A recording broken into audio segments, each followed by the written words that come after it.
भली भली जाऊं तेरी बाकी अदा पे, भली भली जाऊं तेरी बाकी अदा पे, ओ भली भली जाऊं तेरी बाकी अदा पे, भली भली जाऊं तेरी बाकी अदा पे।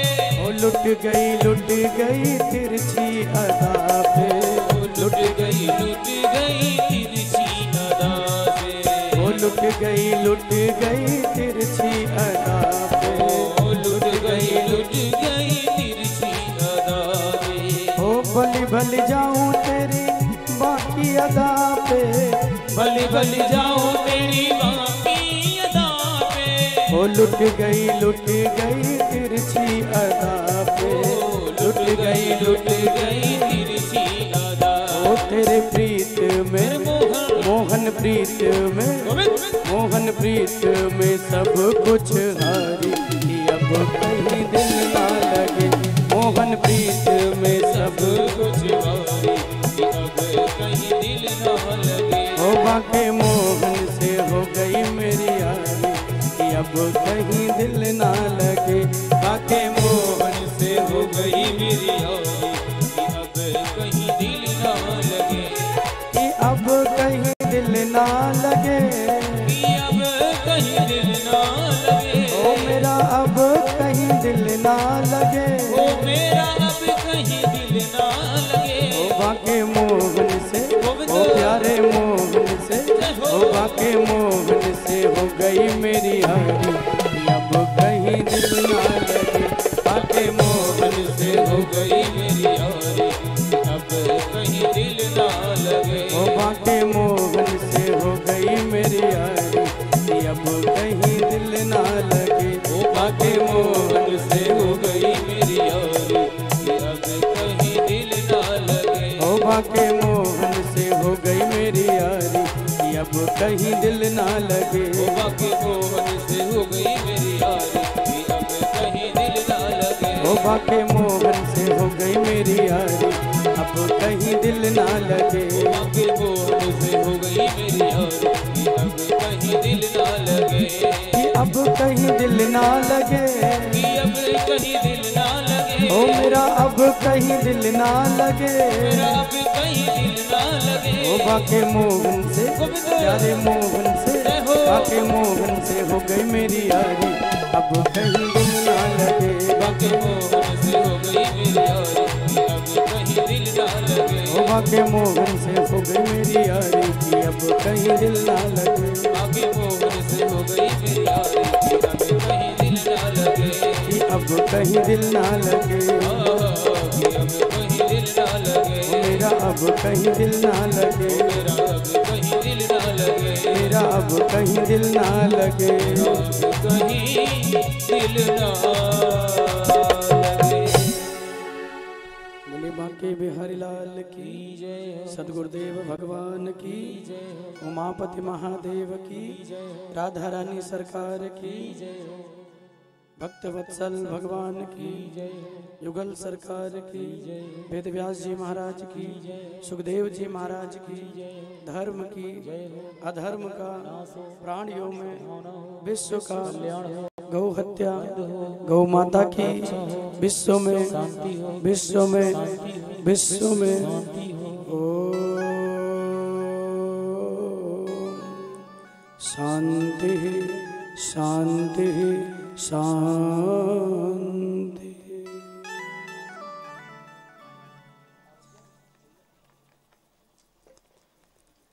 परम मंगल में श्रीमद् भागवत महापुराण, जिनकी पावन सुंदर महिमा को वेदों ने गाया, जिनकी सुंदर महिमा को पुराणों ने गाया है, ऐसे परम सुंदर भगवान के राधा माधव का जो वांगमय स्वरूप है, अब कम कर दो, इसको कम कर दो ना, वांगमय जो स्वरूप है उसे श्रीमद् भागवत कहते हैं। तेन वांगमयी मूर्ति प्रत्यक्षा कृष्ण एवहि, एतस्माद् परम किंचिद मनः शुद्धैन विद्यते। कल के कथाक्रम में हम लोगों ने श्रवण किया, राजा परीक्षित को श्राप लगा है, आज के 7वें दिन उन्हें तक्षक नाग डसेगा और उनकी मृत्यु होगी। अपनी मृत्यु को सुंदर बनाने के लिए परीक्षित जी महाराज गंगा के पावन किनारे आ गए। मन में एक ही भाव है, कोई ऐसा गुरु मिले, कोई ऐसा संत मिले जो मेरे मन को, मेरे जीवन को भगवान के चरणों से जोड़े, जो मेरे मन के तारों को कन्हैया के चरणों से जोड़ दे। ऐसा कोई हमें गुरु मिले, क्योंकि बिना गुरु के जीवन में कल्याण नहीं होता। भगवान ने स्वयं एक बात कही है कि मुझसे अगर मिलना है तो गुरु ही वो साधन है जो व्यक्ति को भगवान से मिलाता है। बिना गुरु के भगवत प्राप्ति नहीं होगी भैया। गुरु गोविंद दो खड़े काके लागू पाए, अब बलिहारी गुरु आपनो जो गोविंद दियो बताए। कि गुरु गोविंद दो खड़े काके लागू पाए, बलिहारी गुरु आपनो जो गोविंद दियो बताए। बलिहारी गुरु आप। भगवान कहते हैं मुझसे बड़ा गुरु का स्थान है, क्योंकि गुरु ही वो सीढ़ी है जो भक्तों को भगवान के चरणों में लेके आता है। गुरुर ब्रह्मा गुरुर विष्णु गुरुर देवो महेश्वरा, गुरु साक्षात परम ब्रह्म तस्मै श्री गुरवे नमः। गुरु को ईश्वर का दर्जा दिया गया है।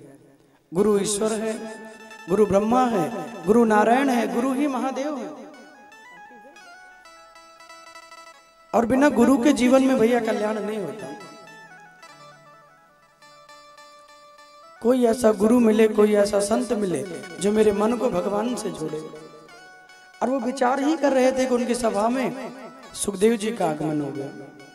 और सुखदेव जी महाराज जब पधारे, तत्रा भवद भगवान व्यास पुत्रो यदिच्छया गामटिनो नपेक्षा, अलक्ष्य लिंगो निजलाव तुष्टो वितस्य बालैरवधूत वेश। वो विचार ही कर रहे थे कि उनकी सभा में सुखदेव जी का आगमन हो गया। और सुखदेव जी महाराज जब सभा में पधारे तो उम्र कितनी है, बड़े 16 वर्ष की है। तम 2 वर्षम सुकुमार पादम, केवल 16 वर्ष के हैं सुखदेव जी। और आए तो जितने बड़े बड़े महात्मा वहां बैठे थे सब ने खड़े होकर सुखदेव जी को प्रणाम किया, क्योंकि उम्र की कोई पूजा नहीं है, बल की कोई पूजा नहीं है, सुंदरता की कोई पूजा नहीं है। ज्ञान सर्वत्र पूज्यते।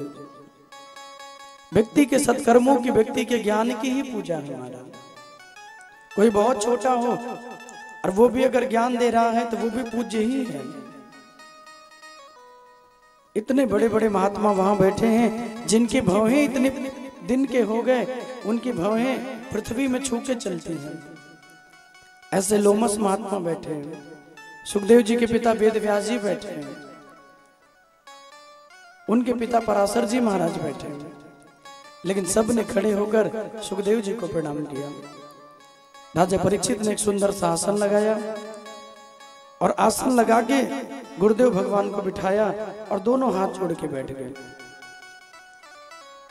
और दोनों हाथ जोड़ के बैठ के कहते हैं कि प्रभु आज तो मेरा जीवन धन्य हो गया, क्योंकि आप जैसे गुरु का, आप जैसे संत का दर्शन बिना सौभाग्य के प्राप्त नहीं होता।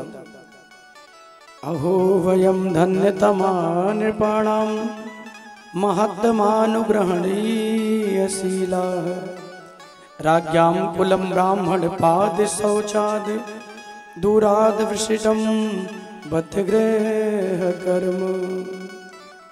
अहो वयम धन्यतमा नृपाणाम। राजा परीक्षित ने कहा कि प्रभु मेरा जीवन तो धन्य हो गया, क्योंकि आप जैसे गुरु का, आप जैसे संत का मुझे दर्शन हो गया। एक ही प्रश्न मेरे मन में है, ये नहीं पूछा कि मैं मरने वाला हूं तो मेरी मुक्ति का कोई साधन बता दो। परीक्षित जी कहते हैं जो भी दुनिया में मरने वाले हैं उनकी मृत्यु सुंदर हो जाए, ऐसा हमें कोई उपाय बताइए, क्योंकि मरना तो एक दिन सबको है। एक ना एक दिन दुनिया से सबको जाना है भैया। परीक्षित ने कहा कि प्रभु मरना तो है, लेकिन मृत्यु कब आएगी ये कोई नहीं जानता।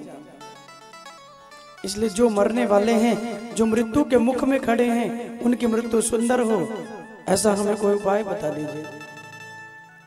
और महाराज उस समय में किसका पूजन करें, किसकी वंदना करें, किसको छोड़ें, किसको मनाएं। जब सुखदेव जी ने सुंदर प्रश्न सुना है, सुन के मगन हो गए। राजा परीक्षित कहते हैं, भगवान एक ही वस्तु का मुझे ज्ञान करा दीजिए कि जो मृत्यु के मुख में खड़े हैं उनकी मृत्यु सुंदर हो जाए, ऐसा हमें कोई उपाय बता दीजिए। क्योंकि मृत्यु इस दुनिया का सबसे बड़ा सत्य है और मरना ही कोई नहीं चाहता। कोई और बात किसी से कह दो तो चलेगा, किसी से पूछ लो भैया मरोगे क्या, फिर देखो मारा। बोले तुम कहो तो तुम्ही को पहले एक ठिकाने लगा दें, बाद में हम मरेंगे, है ना? मरना कोई नहीं चाहता। इसलिए सुखदेव जी कहते हैं, अतः पृच्छामि संसिद्धिं योगिनां परमं गुरुं पुरुषस्य यत् कार्यं म्रियमाणस्य सर्वथा। अतः पृच्छामि संसिद्धिं, जो भी दुनिया में मरने वाले हैं उनके मृत्यु महोत्सव बन जाए, क्या कोई ऐसा उपाय है? और जो मरने के मुख में खड़े हैं वो करे क्या, उसका काम क्या है? यच्छोत व्यथोचप्यम यत् कर्तव्यम निर्भी प्रभो असमर्तव्यम भजनीयम वा ब्रूहि यद्वा विपर्ययम्। वो किसका भजन करे, किसका स्मरण करे, किसको छोड़े और किसको माने? कौन है दुनिया में ऐसा? सुखदेव जी ने प्रश्न को सुना तो कहते हैं, राजन वरीयाने सुते प्रश्न कृतो लोक हितम नृपु। राजन तुम्हारा जो प्रश्न है ना वो बड़ा ही उत्तम है, क्योंकि तुमने अपने लिए कुछ नहीं पूछा है, तुमने दुनिया के लिए पूछा है। जो केवल अपने बारे में चर्चा करे वो स्वार्थी है, और जो जगत के कल्याण की चर्चा करे वो परमार्थी है भैया। उससे बड़ा परमार्थी दुनिया में और कोई नहीं। क्या बोलना पड़ेगा? ऐसे नहीं, जोर से बोलना पड़ेगा। परीक्षित ने अपने लिए नहीं पूछा, जो भी मरने वाले हैं उनकी मृत्यु सुंदर हो। सुखदेव जी ने कहा कि राजन हम तुम्हें भगवान की श्रीमद् भागवत सुनाएंगे, जिसे सुनकर 7 दिनों में तुम्हारी मुक्ति हो जाएगी। एवं सप्त दिनश्चैव सप्त ग्रंथि विभेदनम। जो भगवान कृष्ण की कथा है केवल 7 दिन में तुम्हारा कल्याण करेगी। परीक्षित ने कहा, प्रभु वो कथा मुझे सुना दीजिए जो 7 दिन में कल्याण करने वाली है, कृपा करके वो कथा मुझे सुनाइए। सुखदेव जी ने कथा के क्रम को सुनाया। सबसे पहले सृष्टि क्रम का वर्णन सुनाया। जब दुनिया में केवल जल ही जल होता है तो वट वृक्ष के पत्ते पर भगवान नारायण एक बालक के रूप में भ्रमण करते रहते हैं। सृष्टि का प्रलय हो जाता है तो दुनिया में जल ही जल हो जाता है। तब दुनिया में और कोई नहीं रहता, सारी पृथ्वी पर केवल जल ही जल हो जाता है, और अकेले भगवान नारायण एक पुत्र के रूप में वटवृक्ष के पत्ते पर घूमते रहते हैं। लेकिन जब उन्हीं भगवान की एको हम बहुत श्यामा, एक से अनेक होने की इच्छा होती है तो भगवान के संकल्प मात्र से उनकी नाभि से कमल प्रकट हो जाता है, और कमल पे भगवान ने ब्रह्मा जी का प्रागट्य किया। ब्रह्मा ने रुद्र को बनाया। रुद्र ने सृष्टि क्रम को आगे बढ़ाया।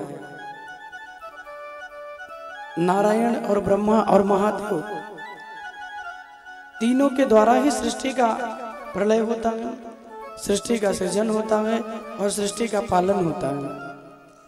ब्रह्मा जी दुनिया का सृजन करते हैं और भगवान नारायण दुनिया का पालन करते हैं, और बाबा महादेव शिव के रूप में दुनिया का संहार भी कर देते हैं। सृष्टि क्रम के वर्णन में भगवान के संकल्प मात्र से सृष्टि प्रारंभ हो गई।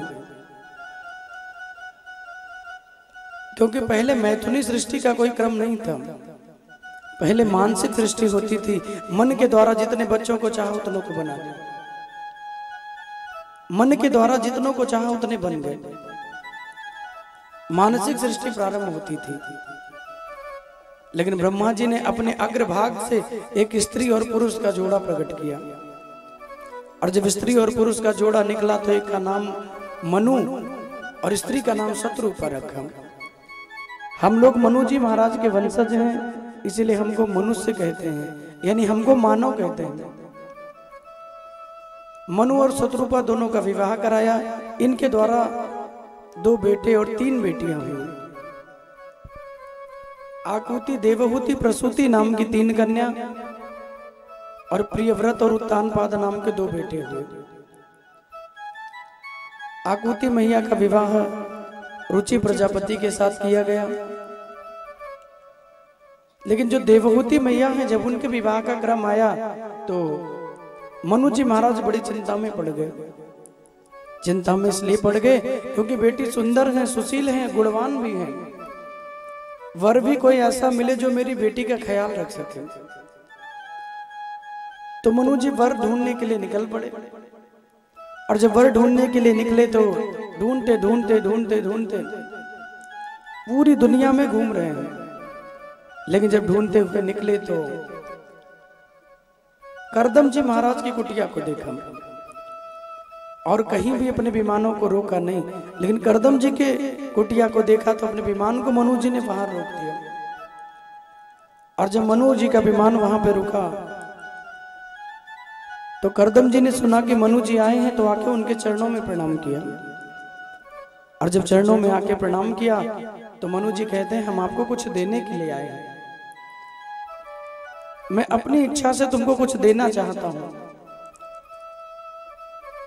सुखदेव जी कहते हैं, राजन, करदम जी को लगा कि क्या देंगे, यज्ञ या हवन की कोई सामग्री देंगे, लकड़ियां देंगे, या ब्राह्मणों को भोजन कराने के लिए कोई राशन देंगे। मनु जी से कहा कि प्रभु जो देना चाहते हो दे दीजिए, आपका जो भी देने का मन है दीजिए। मनु जी ने कहा कि तुमको देने के लिए एक वस्तु है मेरे पास, अब वो है मेरी बेटी। मैं अपनी बेटी देवहूति का विवाह आपके संग में करना चाहता हूं। लेकिन करदम जी ने विवाह सुना तो करदम जी ने मना कर दिया। करदम जी कहते हैं कि प्रभु हम विवाह नहीं करेंगे। बोले क्यों नहीं करोगे? बोले क्योंकि विवाह तो एक बंधन है, और अगर हमने विवाह कर लिया तो बंधन बन जाएगा। मनु जी हंसते हुए कहते हैं, मेरी बेटी इतनी सुशील है महाराज, इतनी गुणकारी है, इतनी गुणवान है, यदि तुमने विवाह किया तो मैं इतनी गारंटी ले सकता हूं कि तुम्हारा जो भजन है, तुम्हारी जो आराधना है वो कम नहीं होगी। क्योंकि शास्त्रों में कहा गया कि अगर पत्नी धर्म करने वाली ना हो तो जीवन बिगड़ जाता है। कुभार्या च जीवनम कुपुत्रेण कुलम नष्टम कुभार्या च जीवनम। कुल में कुपुत्र हो जाए तो सारा कुल कलंकित हो जाता है, और धर्म करने वाली पत्नी न मिले तो जीवन भी दुख में बीतता है। तो मनु जी ने कहा कि मेरी बेटी तो बड़ी धर्मात्मा है, साधु संतों से बड़ा प्रेम करती है, आप विवाह करोगे तो आपका भजन, आपकी आराधना कम नहीं होगी। करदम जी ने सुना तो ना चाहते हुए भी देवहूति जी को स्वीकार किया। देवहूति मैया का विवाह करदम जी के संग में हुआ, और इनके यहाँ 9 कन्याओं का प्रागट्य हुआ। और जब इनके यहाँ 9 कन्याओं ने जन्म लिया तो इन 9 कन्याओं को सुखदेव जी कहते हैं कि राजन, ये कोई और नहीं, ये नवधा भक्ति का स्वरूप है। ये 9 कन्याएं कोई और नहीं, ये नवधा भक्ति का स्वरूप है। और जिनके जीवन में 9 प्रकार की भक्ति हो गई। भक्ति कौन सी है? श्रवणम कीर्तनम विष्णु, स्मरणम पाद सेवनम, अर्चनम बंदनम दास्यम, सख्यम आत्मनिवेदनम। ये 9 प्रकार की भक्ति भागवत में बताई गई। पहली भक्ति है श्रवणम, भगवान की कथा का श्रवण किया जाए। दूसरी भक्ति है कीर्तनम, उनकी कथा का श्रवण करके उनका नाम जपा जाए, उनका कीर्तन किया जाए। तीसरी भक्ति है स्मरणम, उनका स्मरण किया जाए। चौथी भक्ति है पाद सेवनम, उनके चरणों की सेवा की जाए। पांचवी भक्ति है अर्चन, छठी भक्ति है बंधन, सातवीं भक्ति है भगवान को सखा माना जाए। आठवीं भक्ति है पूजनम, उनका पूजन किया जाए। और अंतिम भक्ति है आत्मनिवेदनम, अपना तन मन धन जो भी है भगवत चरणों में समर्पित कर दिया जाए। तेरा तुझको अर्पण क्या लागे मेरा, तेरा तुझको अर्पण क्या लागे मेरा। हम जो भगवान को वस्तु अर्पण करते ना, भगवान भी वही लौटाते हैं, तेरा तुझको अर्पण, जो तूने दिया है वो तू लेके जा। एक हाथ से हम दान करते हैं तो भगवान के सहस्त्रों हाथ हैं, वो हजारों हाथ से हमें देते हैं। 9 प्रकार की भक्ति में एक भी भक्ति अगर जीवन में आ जाए तो जीवन सुंदर हो जाता है। भगवान की भक्ति हृदय में जागृत हो जाती है। एक भी भक्ति 9 में आ जाए तो श्रवण कर लिया जाए, चाहे कीर्तन कर लिया जाए, चाहे बंधन कर लिया जाए, चाहे उनकी भक्ति कर ली जाए। 9 प्रकार की भक्ति में अगर एक भी भक्ति हो गई तो भगवान प्रसन्न हो जाता है। तो ये जो 9 कन्याओं का जन्म हुआ ना, ये 9धा भक्ति बन के आई। और 9धा भक्ति जिनके जीवन में आती है उनके यहाँ पुत्र बन के स्वयं भगवान हमारे प्रभु चले आते हैं। जब 9 कन्याओं का जन्म हुआ तो करदम जी का मन दुनियादारी से हट गया और करदम जी ने कहा कि देवी बहुत दिन हो गया, अब मैं तपस्या करने के लिए जंगल जाना चाहता हूँ। माता देवहूति ने कहा कि प्रभु आप चले जाना, लेकिन 9 कन्याओं को मैं कैसे संभालूंगी। एक पुत्र हो जाए, इन कन्याओं को एक भाई मिल जाए, वो इनका विवाह करेगा, इनका देख रेख करेगा, फिर आप चले जाना। और सुखदेव जी कहते हैं 10वें पुत्र के रूप में कोई और नहीं, 24 अवतारों में एक अवतार भगवान कपिल देव का प्राकट्य हुआ है। बोले कपिल देव भगवान की जय, भागवत महापुराण की जय। 24 अवतारों में जो एक अवतार है कपिल देव भगवान के रूप में आए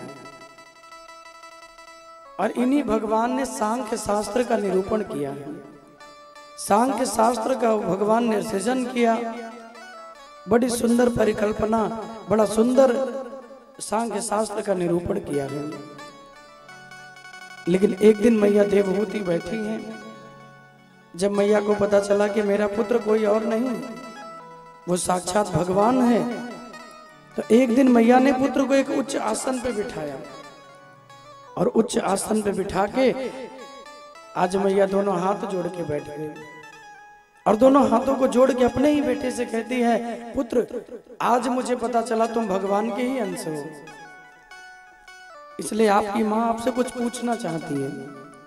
क्योंकि गुरु मिले, संत मिले, कभी भगवान मिले तो उनसे दुनिया की कोई चर्चा नहीं करता किया जाता, लेकिन लोगों का बड़ा भाव होता है अपने ही घर परिवार के बारे में चर्चा करते हैं। गुरु का कर्तव्य ही है अपने शिष्य को अंधकार से निकाल के प्रकाश में ले आए। गुरु साधु संत वही जो व्यक्ति की विपत्तियों को दूर करे, कितना भी जीवन में दुख हो, दुखों से निकाल के उनको सुख में ले आए, आनंद में ले आए। सच्चा गुरु सच्चा संत वही है जो किसी के दुख को मिटाए, वो किसी भी रूप में हो, चाहे वो गेरुआ वस्त्र में हो, चाहे वो पैंट शर्ट में हो, चाहे वो साड़ी में हो, वो किसी भी रूप में हो, जो सत्कर्म करे, जो किसी के दुख को मिटाए, वही सच्चा गुरु है। कपिल देव भगवान कहते हैं, मां बोलो क्या पूछना है।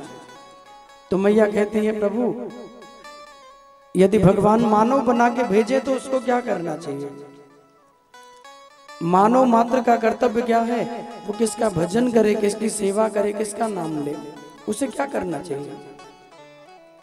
सुन के प्रभु मुस्कुराए और कहते हैं, मैया यदि मानव जीवन मिले तो अधिक से अधिक भगवान का भजन करना चाहिए। क्या करना चाहिए? अधिक से अधिक भगवान का नाम लिया जाए, उनका वंदन किया जाए।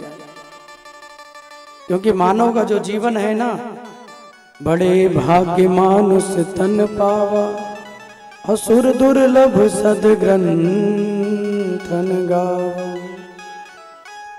बड़े भाग्य मानुष तन पावा। 84 लाख योनियों में जीव भटकता रहता है, कुकर सुकर बन के घूमता रहता है। भगवान को दया आ गई तो मानव का जीवन दे दिया, और मानव का जीवन पाकर भी भगवान का भजन नहीं किया, सिर्फ खाया पिया पशुओं के जैसे बाल गोपाल हो गए। ये कोई जीवन नहीं है। मानव का सच्चा कर्तव्य है जितना हो सके अपने जीवन में उतना अधिक भगवान का नाम लिया जाए, भगवान के नाम का श्रवण किया जाए, उनके नाम का अर्चन किया जाए। अपनी माँ को बड़ा सुंदर ज्ञान दिया, संत का लक्षण क्या है वो बताया, और माँ ने कहा कि पुत्र मेरा कल्याण कैसे होगा, मैं भी तो एक जीव हूं, मेरे कल्याण का कोई साधन बताओ। तो भगवान कहते हैं मैया, नाम संकीर्तनम यस्य सर्व पाप प्रणाशनम प्रणामो दुख समनस्तम नमामिम हरिम परम। एक साधन है नाम संकीर्तनम यस्य। भगवान के नाम संकीर्तन की बड़ी महिमा है कलयुग में। अजामिल ने तो केवल एक बार भगवान के नाम को लिया, अपने बेटे को बुलाता ना, नारायण आओ मेरी रक्षा करो, नारायण आओ मेरी रक्षा करो, और केवल नारायण के नाम को ले लेकर वो भगवत धाम को पहुंच गए। लक्ष्मी जी ने कहा कि प्रभु आपका नाम नहीं लिया, ये तो अपने बेटे का नाम ले रहा था। प्रभु कहते हैं कोई भाव से ले तो भी मैं प्रसन्न हो जाता हूँ, किसी का भाव ना बने तो भी मैं प्रसन्न हो जाता हूँ। भाव को भाव अनक आलस हो, भले भाव बने या ना बने, वो जिस रूप में मेरा नाम ले रहा है मैं प्रसन्न हो जाता हूँ। अपनी मैया को सुंदर ज्ञान दिया है। इन्हीं क्रम में एक सुंदर कथा सुनाई है जहां सती जी ने अपने शरीर को जलाया है। परीक्षित ने कहा कि प्रभु मैया ने अपने शरीर को क्यों जलाया, तो वो सुंदर सी कथा सुनाई है।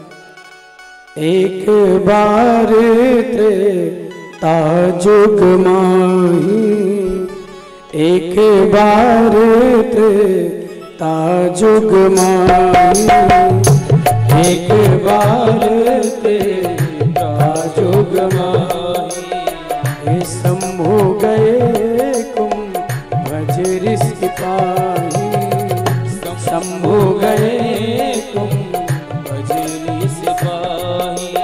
ओ संग सती जग, संग सती जग जननी भवानी, पूज्य ऋषि अखिलेश्वर जानी, पूज्य ऋषि अखिलेश्वर जानी।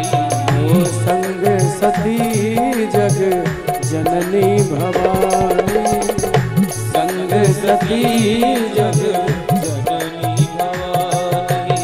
ओ पूज्य ऋषि अखिलेश्वर जानी, पूज्य ऋषि अखिलेश्वर जानी।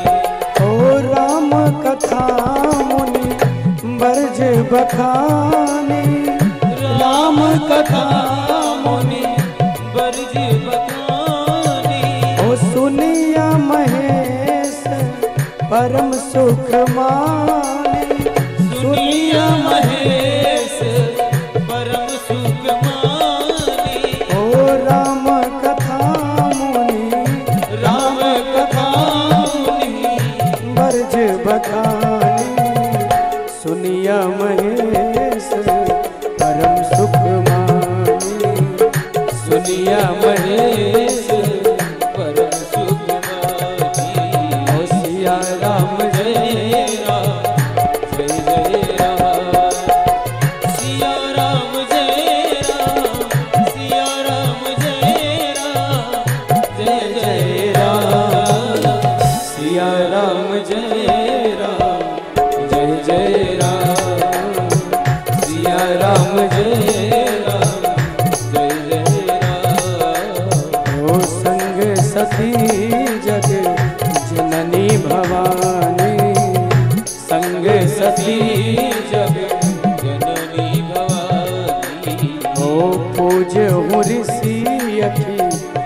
ईश्वर जाने, पूजे ऋषि अखिलेश्वर ईश्वर जानी। ओ राम कथा मुनि, राम कथा मुनि, राम कथा मुनि, राम कथा मुनि बरजे बखानी, सुनिया महेश परम सुख मानी, सिया राम जय।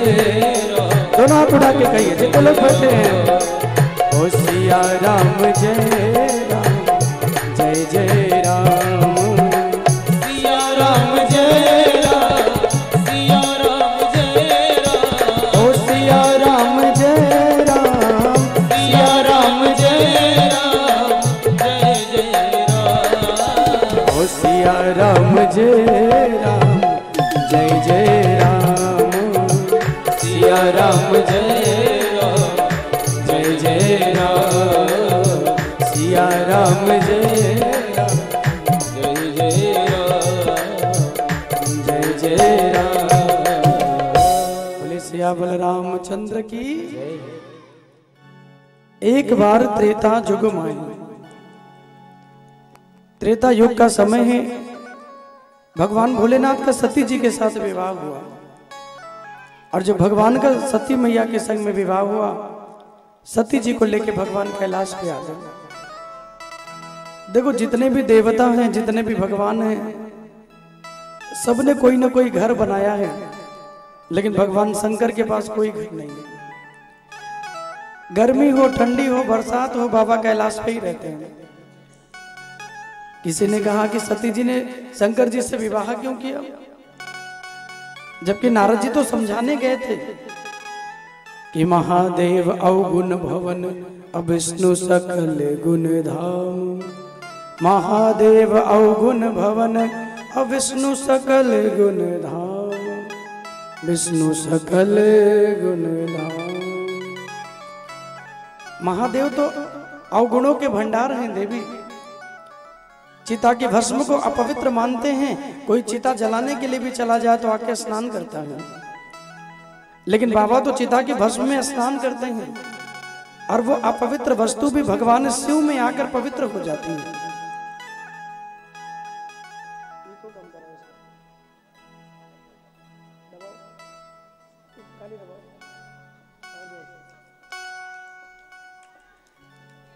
बाबा तो चिता की भस्म को भी लगाते हैं तो भी प्रसन्न हो जाते हैं। कानों में कुंडल,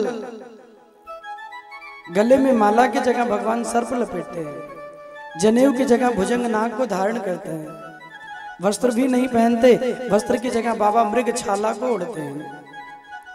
तो किसी ने कहा सती जी ने विवाह क्यों किया, बोले सती जी ने अपना बड़ा फायदा देखा। फायदा क्या है, बोले शंकर जी के पास कोई घर तो है नहीं, और घर नहीं है तो झाड़ू पोछा की कोई टेंशन नहीं है। घर होता है ना तभी तो माताएं लगी रहती हैं, दिन भर पोछा लेके साफ करती रहती हैं, दिन भर झाड़ू लगाती हैं, और भैया लोगों का क्या है, सूट बूट पहने, जूता उता पहने घुस गए, दिन भर देवियां साफ करने में लगी हैं। तो घर जितना बड़ा हो महाराज उतनी ज्यादा मेहनत करनी पड़ती है, हाँ या ना। जितना बड़ा घर हो उतनी ज्यादा मेहनत। सती जी को लगा कि भगवान के पास तो कोई घर ही नहीं है, और घर नहीं है तो फिर मुझे कोई मेहनत नहीं करनी। किसी ने कहा कि जल लाना पड़ेगा, बोले नहीं नहीं, जटाओं में गंगा, शिव के तो जटाओं में गंगा है, जल लाने की भी कोई टेंशन नहीं है, जितने पानी चाहे, जितना जल चाहे वहीं मिल जाएगा।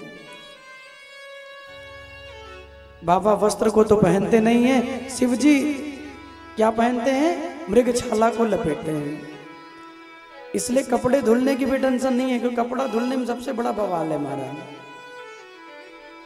हम लोग तो पहन पहन के उतार दे, माताएं लगी रहती है दिन भर। हम पे कहा हमको धुलना थोड़ी, हमें तो कहो तो दिन भर में 10 पहन के उतार दे। धुलने वाला कोई होना चाहिए महाराज बस। तो बाबा तो कोई वस्त्र भी धारण नहीं करते।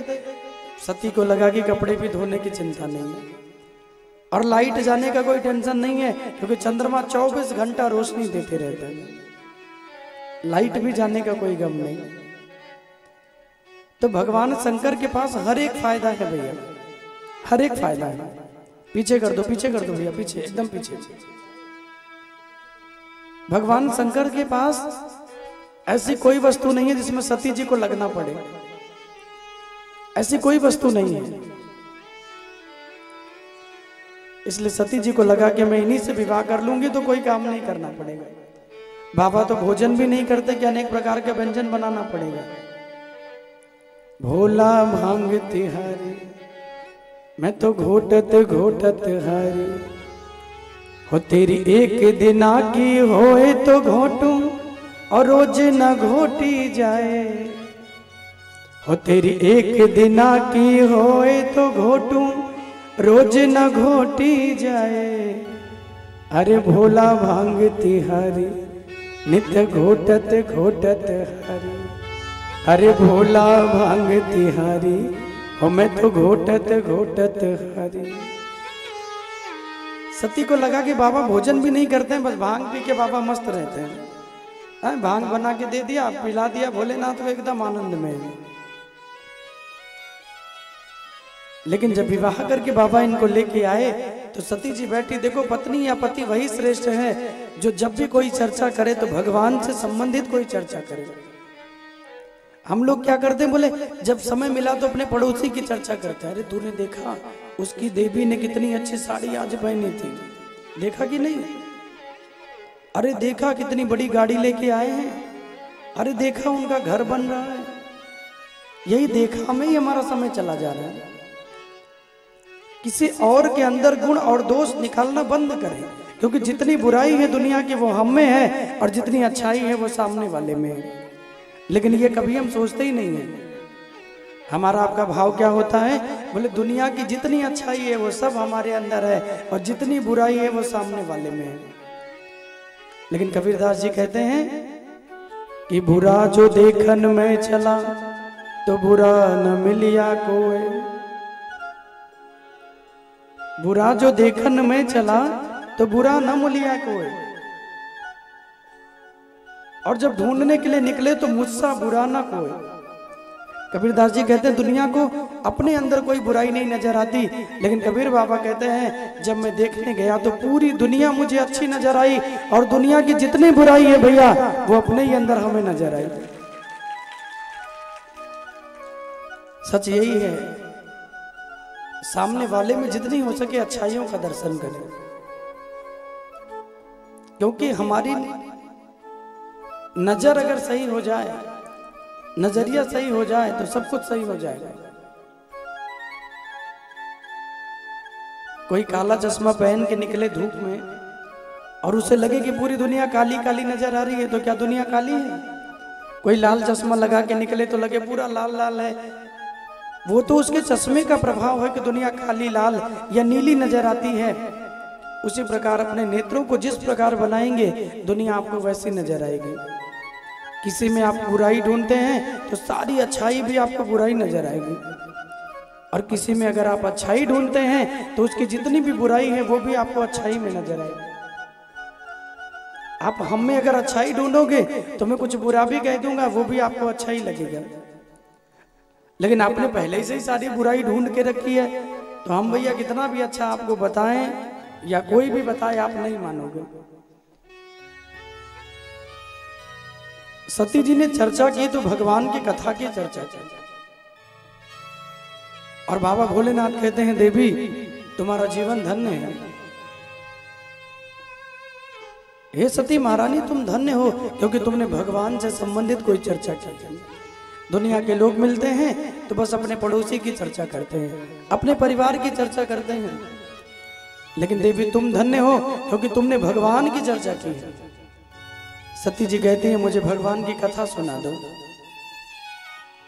भगवान राम की कथा सुनने का मेरा बड़ा मन है। राम के चरित्रों को प्रभु मुझे सुनाओ। सुखदेव जी महाराज कहते हैं राजन जब सती मैया ने निवेदन किया तो भोलेनाथ को लगा कि अगर मैं सुनाऊंगा तो मैं इनका पति हूं, शायद उतना भाव उतना प्रेम ना बने, इसलिए उनको लेके चल पड़े। संग सती जग जननी भवानी पूज्य ऋषि अखिलेश्वर जाने।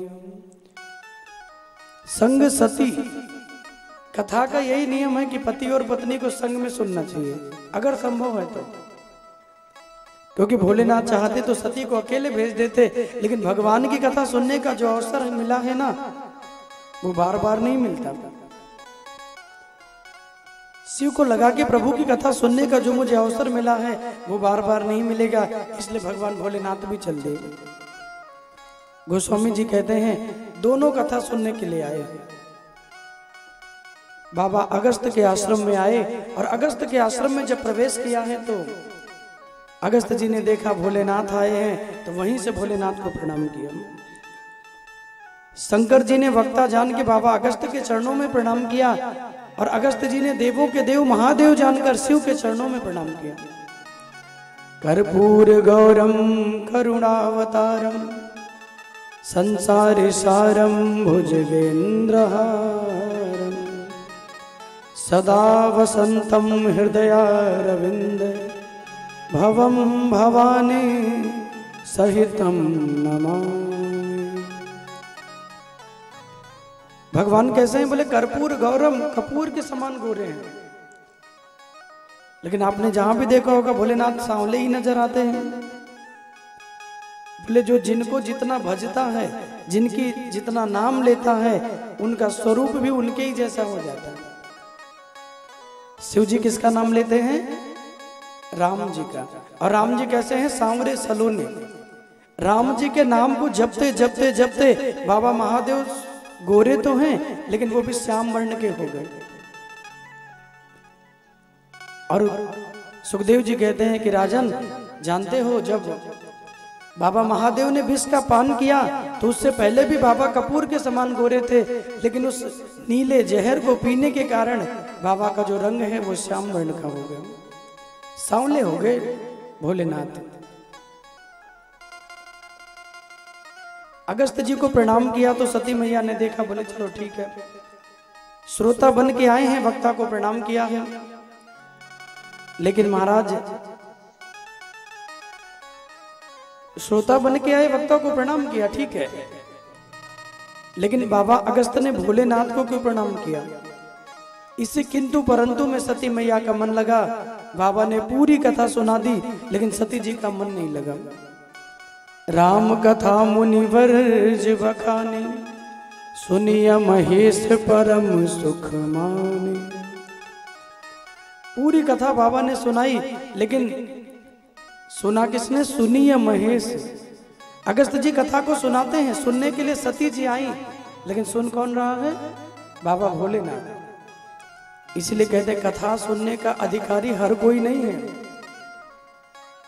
दुर्लभैव कथा लोके सुराणामापि दुर्लभम। जिस कथा को बैठकर हम और आप यहां सुन रहे हैं ना, इस कथा को सुनने के लिए देवता भी लालायित रहते हैं भैया। ये कथा देवताओं को भी सुनने के लिए नहीं मिलती है।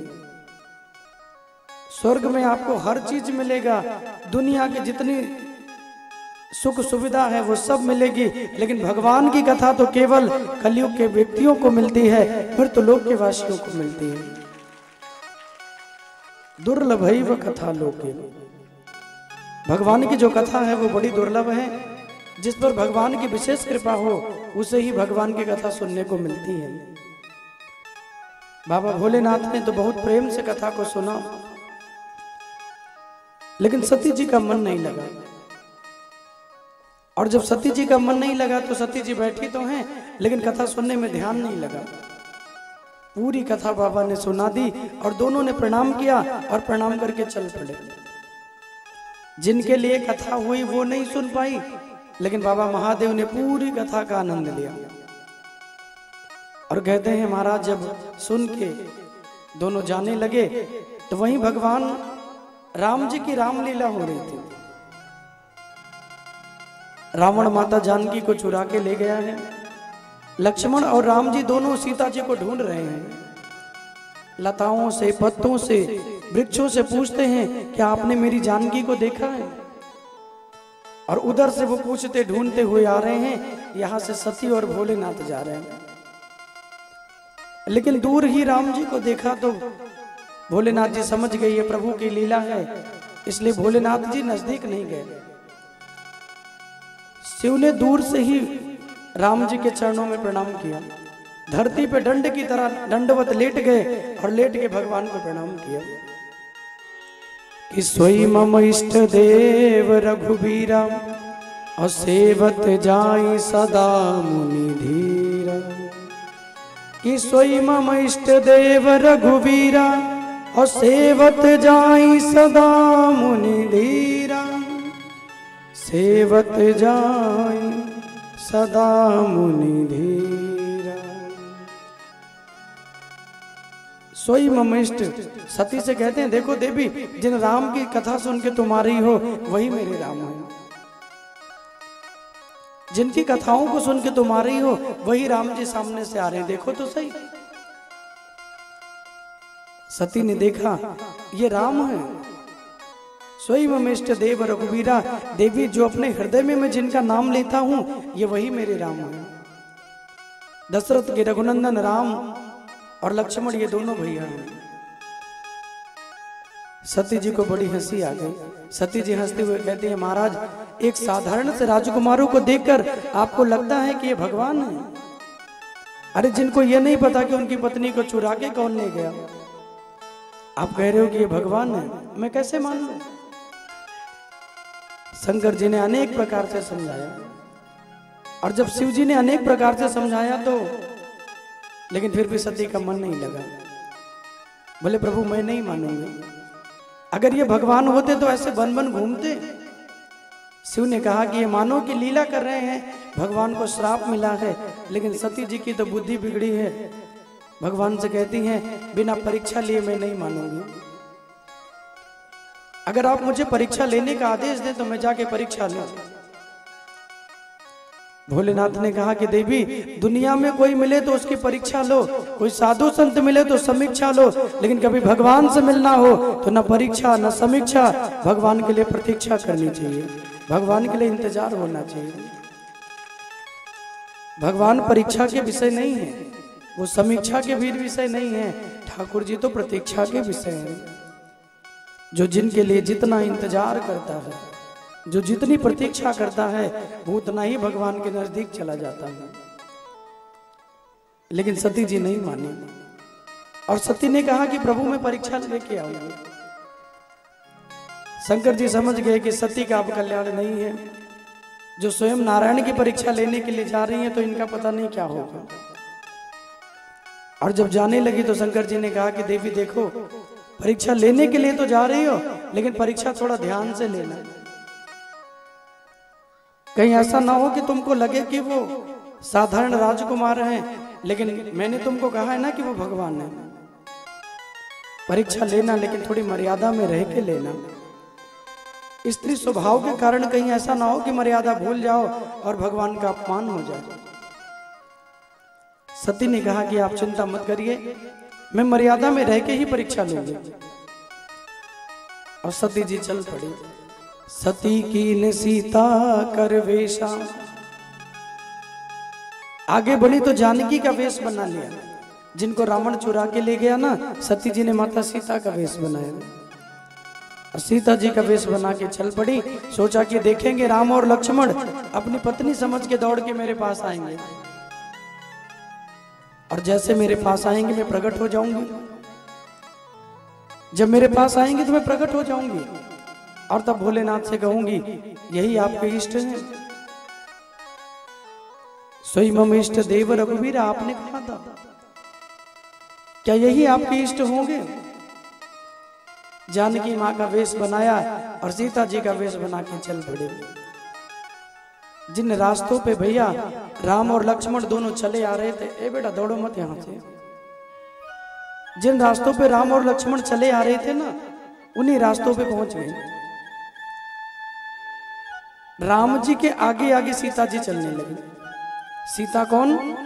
जो नकली सीता बन के आई है, सती जी। सीता मैया को तो रावण चुरा के ले गया, और जब वो नकली सीता बन के आई, भगवान के आगे आगे चल पड़ी। सुखदेव जी कहते हैं देखो राजन, जो माता जानकी थी ना, वो कभी भगवान के चरणों के आगे नहीं चलती थी, क्योंकि राम जी हैं ज्ञान, लक्ष्मण जी हैं वैराग्य और सीता मैया हैं भक्ति। भक्ति कभी ज्ञान के आगे नहीं चलती, भक्ति ज्ञान से पीछे चलती है। अगर भक्ति ज्ञान के आगे हो जाए तो उससे अभिमान हो जाएगा। लेकिन जो डुप्लीकेट सीता बन के आई तो राम जी के भी आगे आगे चलने लगी। राम जी को हंसी आई, धीरे धीरे प्रभु ने कदम को बढ़ाया और जहां सती आगे चल रही थी वहां पहुंचे और दोनों हाथ जोड़ के खड़े हो गए। अब देखो राम जी का जो जीवन है ना बड़ा मर्यादित है। राम जी बड़े सीधे साधे बड़े भोरे हैं भैया। अगर यहाँ हमारे कन्हैया होते तो उनका तो स्टाइल ही अलग है। ठाकुर जी का चरित्र तो एकदम अलग है। लेकिन चूंकि राम जी थे तो बड़े मर्यादा में रहते हैं। आए और दोनों हाथ जोड़ के खड़े हो गए कि जोरी पानी प्रभु की न प्रणामू और पिता समेत लीन निज नामू। आगे खड़े हो गए और कहा कि देवी मैं दशरथ पुत्र रघुनंदन राम और ये मेरे छोटे भैया लक्ष्मण, हम दोनों आपके चरणों में प्रणाम कर रहे हैं। लेकिन सती मैया आजकल अकेले जंगलों में घूम रही हो, आपने भोलेनाथ को कहां छोड़ दिया? शिव जी को लेके नहीं आई? इतना कहना ही था महाराज। सती जी को लगा कि ये तो सच में भगवान है। जिनको देख करके मुझे लगा कि जिनको देखकर लगा कि साधारण से राजकुमार हैं, लेकिन अब मुझे लग रहा है ये सच में भगवान है। भगवान ने कहा कि देवी भोलेनाथ को अकेले छोड़ दिया है, कहां जंगलों में घूम रही हो?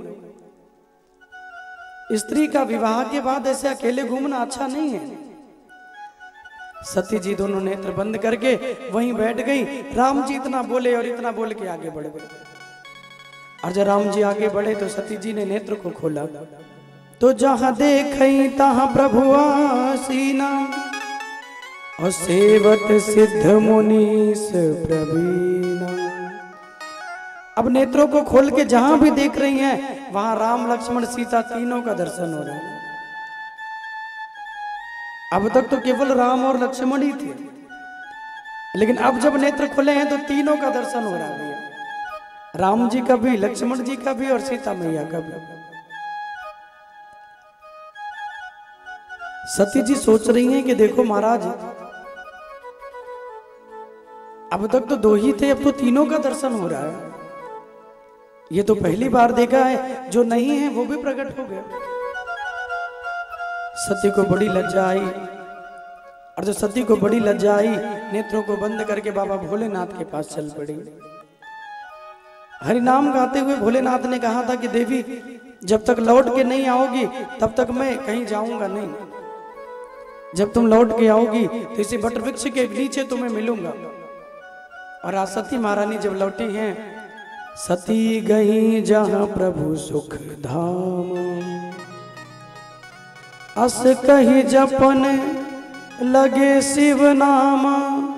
सती गई जहां प्रभु सुख धाम। भगवान तो राम जी का नाम रट रहे थे और यहाँ सती जी पहुंच गई। सती पहुंची तो भोलेनाथ ने कहा कि देवी क्या परीक्षा ले आई? सती जी को लगा एक तो भगवान का इतना अपमान किया है, अगर भोलेनाथ से सच बोल दूंगी तो ये भी क्रोध में आ जाएंगे और न जाने शिव जी क्या करें। इसलिए सती जी ने झूठ बोला। कछु न परीक्षा लीन गोसाई कीन प्रणाम तुम्हारे ही नाम। सती ने कहा कि भगवान मैंने कोई परीक्षा नहीं ली। भोलेनाथ ने कहा तो गई क्यों थी? बोले आपने दूर से प्रणाम किया, मेरा थोड़ा नजदीक जाके प्रणाम करने का मन हुआ तो नजदीक से प्रणाम करके आ गए। कीन प्रणाम तुम्हारी ही नाई। जैसे आपने दूर से प्रणाम किया ना, ऐसे मैंने नजदीक जाके प्रणाम किया। शंकर जी को लगा कि इतनी भोरी तो है नहीं जितना दिख रही है। परीक्षा लेने गई हो और बिना लिए लौट आई हो, ये कैसे संभव है? शंकर जी ने ध्यान किया। जब शंकर देख्यो धरि ध्यान सती जो कीन चरित सब जाना। नेत्रों को बंद करके बाबा ने देखा तो सब समझ गए। जिन राम को अपना पिता मानता हूं, माता जानकी मेरी माँ है, आज मेरी पत्नी होकर मेरी माँ का वेश बना के गई। शिव जी को लगा पत्नी का व्यवहार करूं कि माँ का व्यवहार करूं, क्योंकि जब जब इनको देखूंगा तो अब माता जानकी ही नजर आएंगे। शिव जी ने सोचा कि वही है वही जो राम रचि राखा, होगा वही जो मेरे राम जी चाहते हैं, और चुपचाप वहां से शिव जी चल पड़े। लेकिन अपने मन में एक संकल्प ले लिया, शिव संकल्प कीन मन माही, यह तन सती भेंट बनाई। भगवान ने ऐसा संकल्प लिया, इस शरीर के द्वारा आप सती से भेंट नहीं होगी। और इतना कह के चल दिए। पीछे पीछे सती महारानी दौड़ रही हैं, भोलेनाथ को मना रही हैं। आइए बड़े प्रेम और भाव से गाइएगा। भोले बाके बिहारी लाल की जय हो, तेरी भोली सी सूरत समरिया, हो तेरी भोली सी सूरत समरिया, हो मेरे मन में बसी जा रही है, हो तेरी भोली सी सूरत समरिया, हो तेरी भोली सी सूरत समरिया, हो मेरे मन में बसी जा रही है, हो मेरे मन में बसी जा रही है। तेरी भोली सी सूरत समरिया, तेरी भोली सी सूरत समरिया, हो मेरे मन में बसी जा रही है, मेरे मन में बसी जा रही है। हो तेरी भोली सी सूरत समरिया, हो मेरे मन में बसी जा रही है, हो तेरी भोली सी सूरत समरिया, सब लोग आइए जितने लोग मेरे मन में बसी जा रही है। हो तेरी भोली सी सूरत समरिया, हो मेरे मन में बसी जा रही है, हो तेरी भोली सी सूरत समरिया, समरिया, मेरे मन में बसी जा रही है। हो अब तो पहले से भी और ज्यादा, अब तो पहले से भी और ज्यादा याद आदत बनी जा रही है, वो याद आदत बनी जा रही है, याद आदत बनी जा रही है। वो तेरी भोली सी सूरत समरिया, तेरी भोली सी सूरत समरिया, वो मेरे मन में बसी जा रही है, ओ मेरे मन में बसी जा रही है, ओ मेरे मन में बसी जा रही है। जितने लोग बैठे हैं दोनों हाथ उठा के ताली सेवा करते हुए गाइए।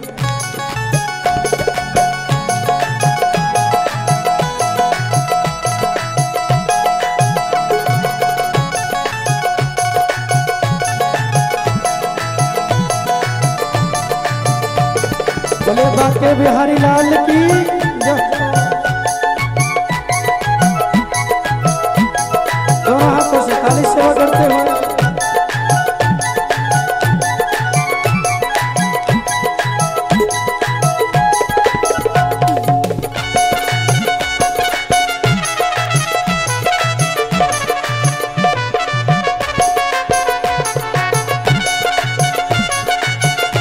मेरे बाके बिहारी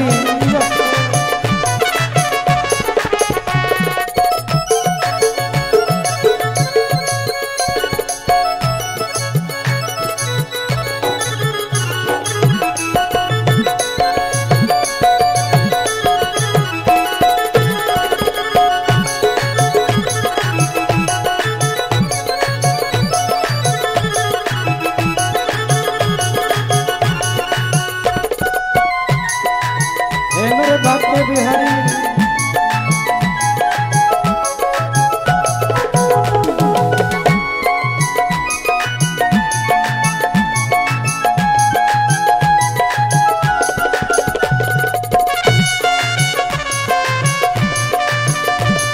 बोले राधा रानी सरकार की।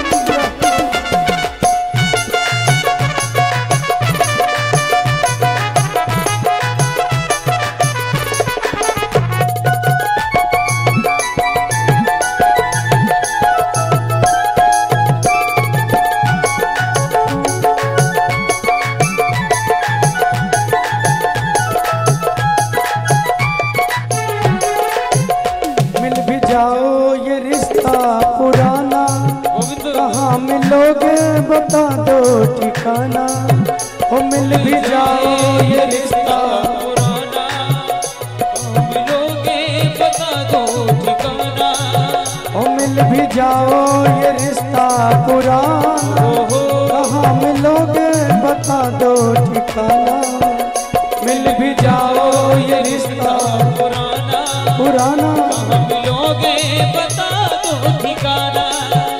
तुमको भूले पड़े हम कन्हैया, तुमको भूले पड़े हम कन्हैया, अब वजह भी समझ आ रही है, तुमको भूले पड़े हैं कन्हैया, अब वजह भी समझ आ रही है, तेरी भोली सी सूरत समरिया मेरे मन में बसी जा रही है, तेरी भोली सी सूरत समरिया मेरे मन में बसी जा रही है। ओ तेरी भोली सी सूरत समरिया ओ मेरे मन में बसी जा रही है, तेरी भोली सी सूरत समरिया सब लोग आइए, मेरे मन में बसी जा रही है।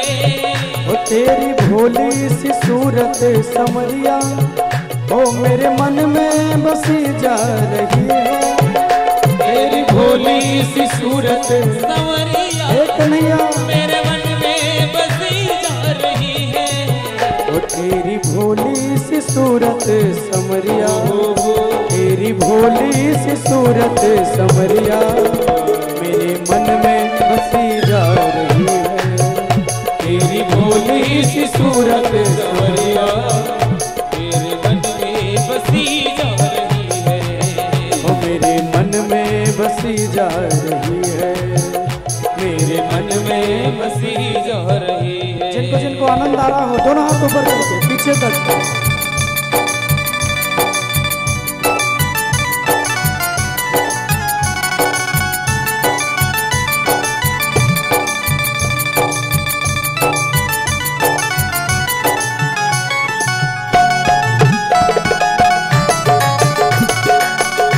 भले बांके बिहारी लाल की, दोनों हाथ ऊपर कीजिए जितने लोग बैठते हैं और प्रेम और भाव से ताली सेवा करते हैं।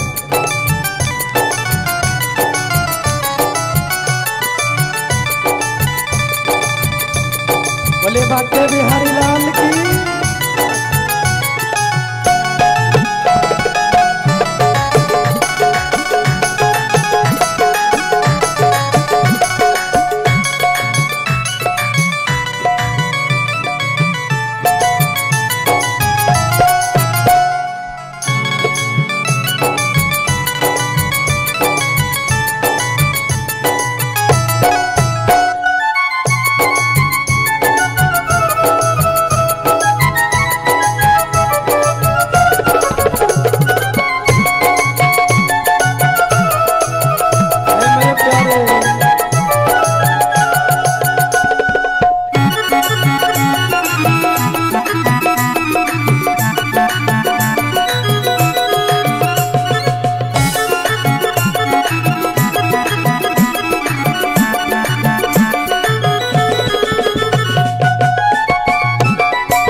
बोल हरि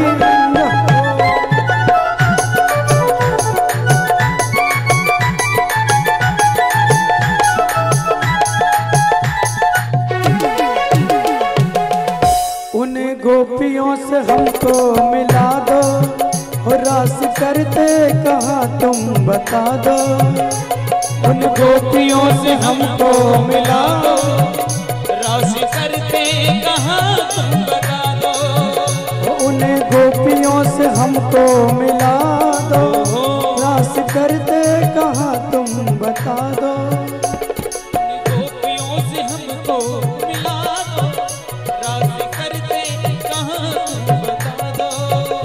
प्यारी प्यारी वो कदमन की छैया, प्यारी प्यारी वो कदमन की छैया मेरे मन को हतड़ पा रही है, प्यारी प्यारी वो कदमन की छैया मेरे मन को पा रही है। तेरी भोली सी सूरत समरिया मेरे मन में बसी जा रही है। तेरी भोली सी सूरत संवरिया मेरे मन में बसी जा रही है। ओ मेरे मन में बसी जा रही है। ओ मेरे मन में बसी जा रही है। मेरे मन में बसी जा रही है। मेरे मन में बसी जा रही है। ओ मेरे मन में बसी जा रही है। मेरे मन में बसी जा रही है। मेरे मन में बसी जा रही है। मेरे मन में बसी जा रही है। तेरी भोली सी सूरत समरिया, तेरी भोली सी सूरत कन्हैया मेरे मन में बसी जा रही है। तेरी भोली सी सूरत संवरिया मेरे मन में बसी जा रही है। ओ मेरे मन में बसी जा रही है। मेरे मन में बसी जा रही है। भले राधा रानी सरकार की।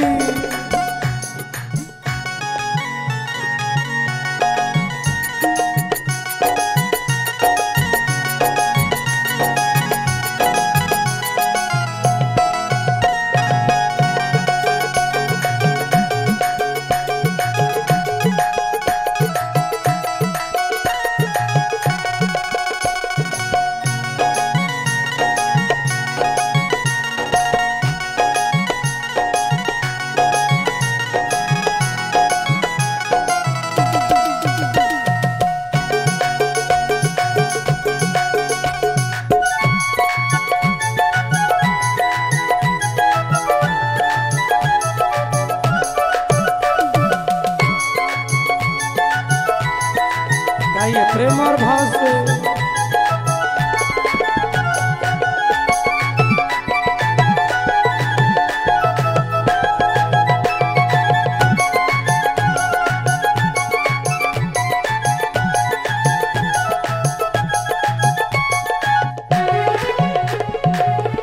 तेरी घुंघराली अलकों में उलझी हो मेरी प्यासी ये दोनों निगाहें। तेरी घुंघराली अलकों में उलझी मेरी प्यासी ये दोनों निगाहें। ओ तेरी घुंघराली अलकों में उलझी ओ मेरी प्यासी ये दोनों निगाहें। तेरी घुंघराली अलकों में उलझी मेरी प्यासी ये दोनों निगाहें। ओ कौन जाने मेरे इस मन की, कौन जाने मेरे इस मन की ओ याद आदत बनी जा रही है। कौन जाने मेरे इस मन की याद आदत बनी जा रही है। ओ तेरी भोली सी सूरत समरिया मेरे मन में बसी जा रही है। तेरी भोली सी सूरत संवरिया मेरे मन में बसी जा रही है। ओ तेरी भोली सी सूरत समरिया ओ मेरे मन में बसी जा रही है। तेरी भोली सी सूरत संवरिया मेरे मन में बसी जा रही है। ओ तेरी भोली सी सूरत समरिया ओ मेरे मन में बसी जा रही है। तेरी भोली सी सूरत संवरिया मेरे मन में बसी जा रही है। तुमको भूले पड़े हम कन्हैया, तुमको भूले पड़े हम कन्हैया। अब वजह भी समझ आ रही है। तुमको भूले पड़े हैं कन्हैया। अब वजह भी समझ आ रही है। ओ तेरी भोली सी सूरत समरिया मेरे मन में बसी जा रही है। तेरी भोली सी सूरत संवरिया ऐसे नहीं दोनों हाथ उठा के गाइए सभी लोग। बसी जा रही है।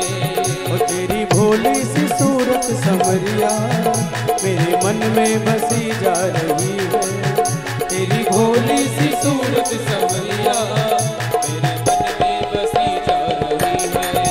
तेरी भोली सी सूरत समरिया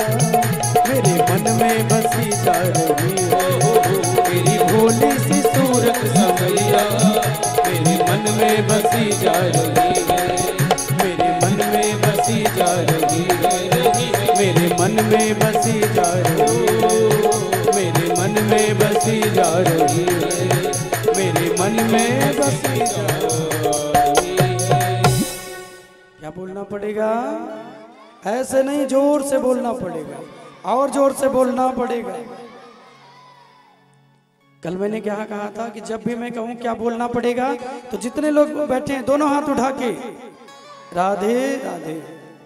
अच्छा, कई लोग तो साल में डाल के बैठ गए, तो वो कैसे निकाले? हाथ तो हो गए गरम मारा। इतनी ठंडी नहीं हो रही, यहाँ देखो पसीना हो रहा है। जितने लोग बैठे साल में हाथ डाल के कोई न बैठे, यहाँ आए हैं, प्रभु की कथा सुन रहे हैं, तो जब भी ताली और जयकारा का सेवा हो तो आप लोग किया करें। तो क्या बोलना पड़ेगा? ऐसे नहीं, जोर से बोलना पड़ेगा।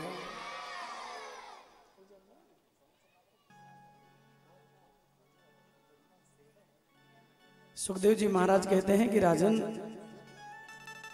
सती जी पीछे पीछे भगवान को मनाती हुई जा रही है, जितना भी मनाती हुई जा रही है, लेकिन शिव जी रुके नहीं। यह तन सती भेंट अब नहीं। शिव जी ने संकल्प ले लिया, इस शरीर के द्वारा सती से भेंट नहीं होगी। आके बाबा कैलाश पे बैठे हैं।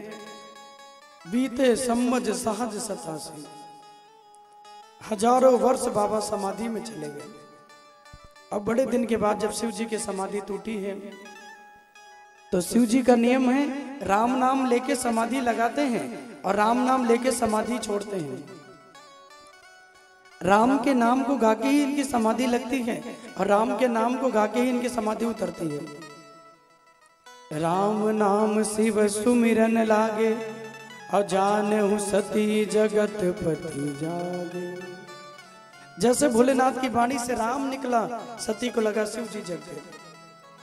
दौड़ी दौड़ी आई हैं, लेकिन अब सती जानती हैं, अब ये मेरे पति नहीं है। जानहु सती जगत पति जागे, क्योंकि बाबा ने मन से मेरा त्याग कर दिया है। अब ये मेरे पति नहीं है, अब तो जगत पति हो गए हैं, अब तो दुनिया के पति हो गए हैं। सती जी कुछ बोलना चाहिए, शिव जी चुपचाप वहां से उठे, सीधे चले गए। मनु महाराज की जो छोटी बेटी है प्रसूति, उनका विवाह दक्ष जी के साथ किया गया है। दक्ष की 27 कन्याएं चंद्रमा से ब्याही गई। 28वीं जो सबसे छोटी हैं सती महारानी, उनका विवाह शिव जी के संग में हुआ। 27 बहनें चंद्रमा से विवाह कर दी गई, लेकिन उन 27 में चंद्रमा किसी को कम और किसी को ज्यादा प्रेम करते। कुरूप जानकर चंद्रमा एक बहन को प्रेम न करते। उनका स्वरूप सुंदर नहीं था, और जब स्वरूप सुंदर नहीं था तो चंद्रमा उनसे उतना प्रेम न करते। अभिजीता को लगा कि चंद्रमा मेरा अपमान करते हैं, मैं बोलने भी जाती हूँ, क्योंकि वो सुंदर नहीं है, थोड़ा सा कुरूप थी। बाकी बहनें तो बहुत सुंदर हैं, चंद्रमा सबको उतना ही प्रेम करते हैं, लेकिन अभिजीता को प्रेम नहीं करते, क्योंकि चंद्रमा को भी अपनी सुंदरता का बड़ा अभिमान है। तो अभिजीता बड़े दुखी मन से रहने लगी। एक दिन भगवान मिले, कहा देवी इतना दुखी क्यों हो? तो कहा कि मेरे पति मुझे उतना प्रेम नहीं करते, लेकिन प्रभु मैंने सुना है जिनका कोई नहीं होता उनके भगवान होते हैं, उनके ईश्वर होते हैं। क्या कभी कुछ मुझे कोई प्रेम नहीं करेगा? ठाकुर जी कहते हैं जिनका दुनिया में कोई नहीं होता उनके ईश्वर होते हैं।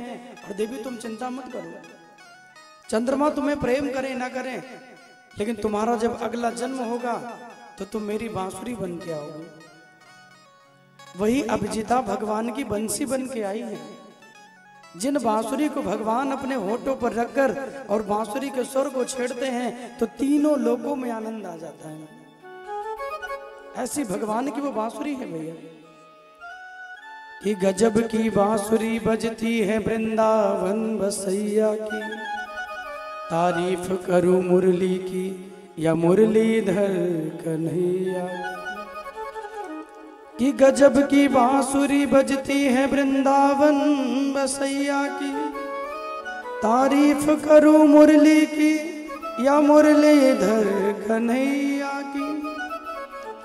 जहां न जोर चलता था तीर और कमानों से, विजय नटवर की होती थी वहां बस मुरली की तानों से।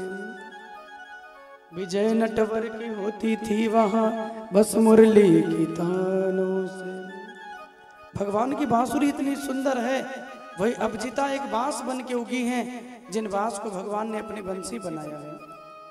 तो जिनका अपमान दुनिया करे, जिनको ठोकर दुनिया मारे, उनको अपनाते हैं मेरे प्रभु। बस वो भगवान की शरण में आ जाए भैया। जिसे दुनिया ठुकराए उसे मोहन अपनाए। जब तक दुनिया से प्रेम करते रहोगे तब तक भगवत शरण नहीं मिलेगी। जिस दिन दुनिया से ठोकर लगेगी उसी दिन भगवान की शरणागति होगी। दक्ष को देवताओं का राजा, देवताओं का प्रजापति बना दिया गया। और जब दक्ष को प्रजापति बनाया तो उसी सभा में भगवान शिव भी पहुंच गए। और जब भगवान शंकर उस सभा में पहुंचे तो शिव जी माला करते हुए गए। दक्ष को सामने देखा, सिंहासन पे बैठे हैं, लेकिन शिव जी ने प्रणाम नहीं किया। और केवल प्रणाम न करने से दक्ष को बड़ा क्रोध आया।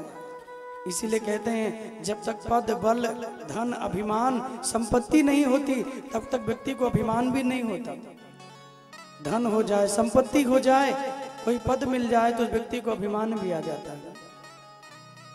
नहीं को वस जन्मा जग माही, प्रभुता ना ही मद आई। प्रभुता पाकर कौन ऐसा है जिसे मद यानी अभिमान न होता हो।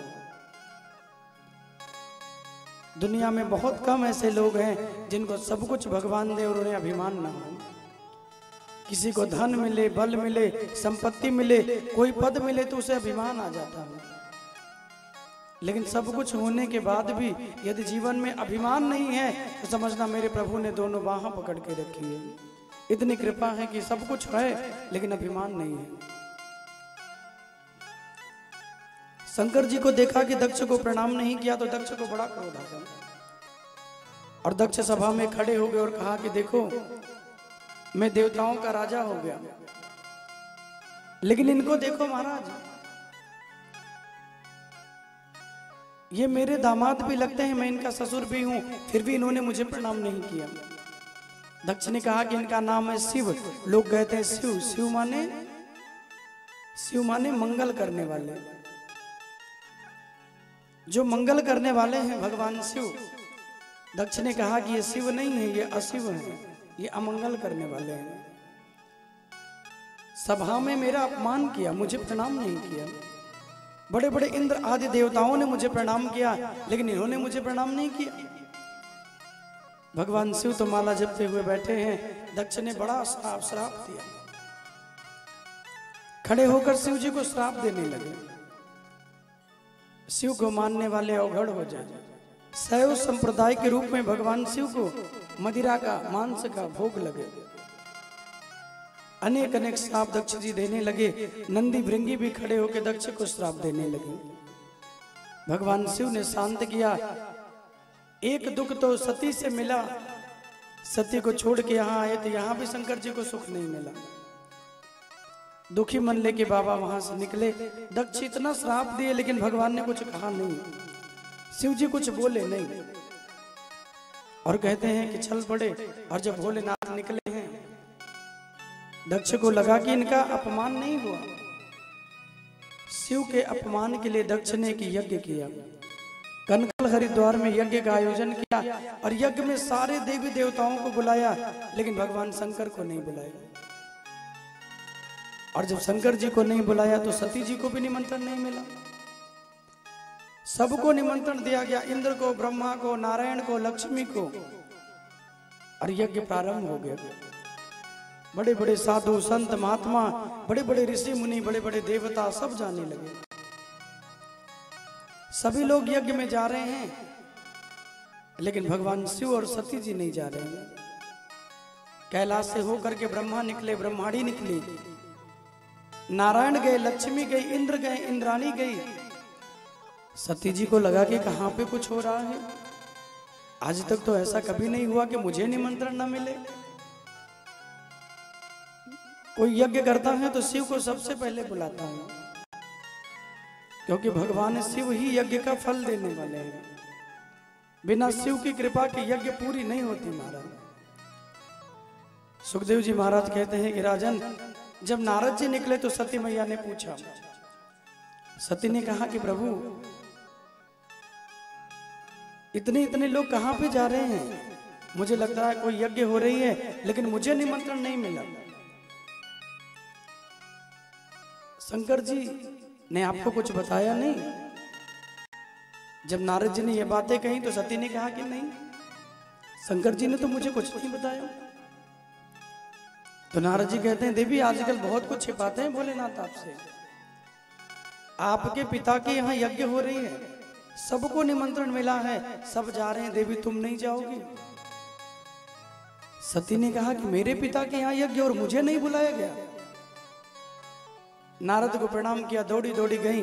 भगवान भोलेनाथ बैठे थे तो कहा कि प्रभु, आपने मुझे बताया नहीं। बोले देवी क्या बताना था?